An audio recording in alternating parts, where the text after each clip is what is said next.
আসসালামু আলাইকুম। আলহামদুলিল্লাহ সেই ৫০০ পাখি থেকে আজকে ১ম ডিম পেলাম। এত তাড়াতাড়ি ডিম পাবো আমি ভাবিনি। তো শুরু থেকে শেষ পর্যন্ত কোন খাবার দিয়ে কিভাবে যত্ন নিতেছি সম্পূর্ণ বিষয় তুলে ধরার চেষ্টা করব ইনশাআল্লাহ। আশা করি সম্পূর্ণ ভিডিও জুড়ে আপনারা সাথে থাকবেন। শুরুতেই আপনাদের সাথে যে বিষয়টা নিয়ে কথা বলবো সেটা হলো খাবারের বিষয়টা নিয়ে। আমি মূলত এগুলোকে লেয়ার যে স্টার্টার ফিড আছে সেই ফিডটাই দিতেছি। আপনারা যারা রেগুলার আমার ভিডিও দেখেন তারা হয়তোবা জেনে থাকবেন এই পাখিগুলো আমি ১৬ দিন বয়সে নিয়ে আসছিলাম। প্রথম দিন থেকে এখন পর্যন্ত আমি একই খাবার দিয়ে যাইতেছি আর খাবার আমি পরিবর্তন করি না। আপনাদেরকে একটা কথা বলেছি, আপনারা খুব সহজে খাবার পরিবর্তন করবেন না। আপনারা যে কোনো বয়সের পাখি আনেন না কেন, যে কোনো জায়গা থেকে সবসময় চিন্তা করবেন ওই খামারে কি খাবার দিতেছিল ওই খাবারটা আপনারা শুরুতে দিয়ে যাবেন। এরপরে অল্প করে মিশিয়ে নতুন খাবারের সাথে পরিবর্তন করে নেবেন।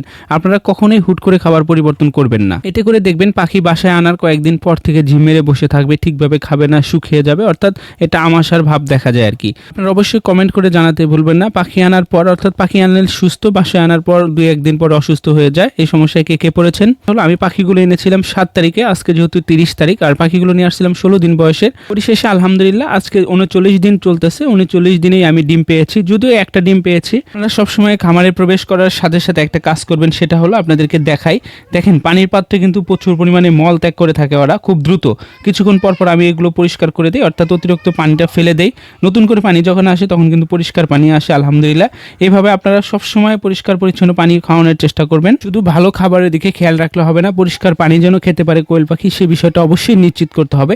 দেখেন পানিতে কিন্তু প্রচুর পরিমাণে মল ত্যাগ করে থাকে ওরা। কিছুক্ষণ পর পর আমি এগুলো পরিবর্তন করে দেই। আজকে যেহেতু পাখিগুলোর বয়স 39 দিন চলতেছে, আজকে ভিটামিন AD3E দিয়ে একটা কোর্স করাবো এবং এই কোর্সটা চলবে 5 দিন পর্যন্ত আর কি। তো আপনারাও সেটাই করানোর চেষ্টা করবেন। যে কোনো কোম্পানির এটা হয়ে থাকে AD3E, সেল যে কোনো একটা নিতে পারেন, তবে আমার সাজেশন থাকবে আপনারা AD3E নেওয়ার চেষ্টা করবেন। এর সাথে আপনারা চাইলে ক্যালসিয়াম যে রয়েছে ক্যালপ্লেক্স স্কোয়ারের, অন্যান্য কোম্পানির এক নামের হয়ে থাকে, চাইলে আপনারা সেটাও মিশিয়ে দিতে পারেন। তবে সেটা যেন 5 দিন চলে আর কি, AD3 এর সাথেও দিয়ে দিতে পারবেন। অনেকেই আমাকে প্রশ্ন করে থাকে, ভাই আমার পাখির বয়স 50 দিন 60 দিন বয়স, কেন পাখি ডিম দেয় না? আসলে পাখি ডিম না দেওয়ার বেশ কিছু কারণ রয়েছে। এর মধ্যে অন্যতম কারণ হচ্ছে পাখির পরিচর্যা, অর্থাৎ পাখিগুলো সুস্থ সবল আছে কিনা সেই বিষয়টা অবশ্যই নিশ্চিত করতে হবে।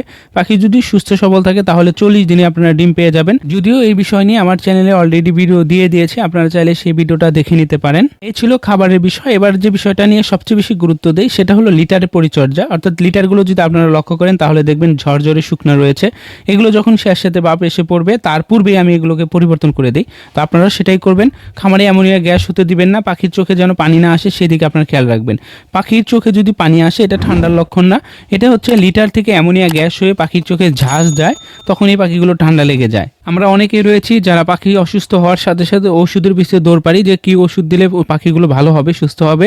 বিষয়টা হচ্ছে কি কারণে ঠান্ডা লাগলো বা কি কারণে সমস্যাটা দেখা দিল সেই জিনিসটা আমরা খতিয়ে দেখি না। তো আমার সাজেশন থাকবে একটাই, যে ঠান্ডা যদি লেগে যায় কি কারণে ঠান্ডা লাগলো সেই জিনিসটা নিশ্চিত হতে হবে এবং পরবর্তীতে যেন ঠান্ডা না আসে সেই জিনিসটা খেয়াল রাখবেন। যখনই আপনারা এই বিষয়টা নিশ্চিত করতে পারবেন ঠিক তখনই আপনাদের পাখিগুলো সুস্থ সবল থাকবে, অসুস্থ হবে না। আপনারা অনেকেই জানেন যে পাখি অসুস্থ হলে, পাখি যদি সমস্যা দেখা দেয় তাহলে কিন্তু সহজে ডিমে আসে না, ডিমে আসতে অনেকটা সময় লেগে যায়। যদি আপনারা চান তো কোয়েল পাখির মাসিক ভিটামিন এবং ওষুধের কোর্স নিয়ে একটা ভিডিও দিতে অবশ্যই জানাবেন, আমি সেইভাবে ভিডিও দেওয়ার চেষ্টা করবো আপনাদের মাঝে ইনশাল্লাহ। আমি ভিডিওগুলো তৈরি করে থাকি জামালপুর জেলা সরিষাবাড়ি থানা থেকে। আপনারা যদি আশেপাশে কেউ থেকে থাকেন অবশ্যই কমেন্ট করে জানাবেন এবং আপনি কোথা থেকে আমার ভিডিওটা দেখলেন কমেন্ট করে জানাতে ভুলবেন না। আপনারা যারা এখনো সেবা এগ্রো পরিবারের সদস্য হননি সাবস্ক্রাইব করে সদস্য হয়ে যাবেন। যারা ফেসবুক থেকে ভিডিওটা দেখলেন অবশ্যই ফলো দিয়ে দিবেন। ভালো থাকবেন সবাই, আসসালামু আলাইকুম।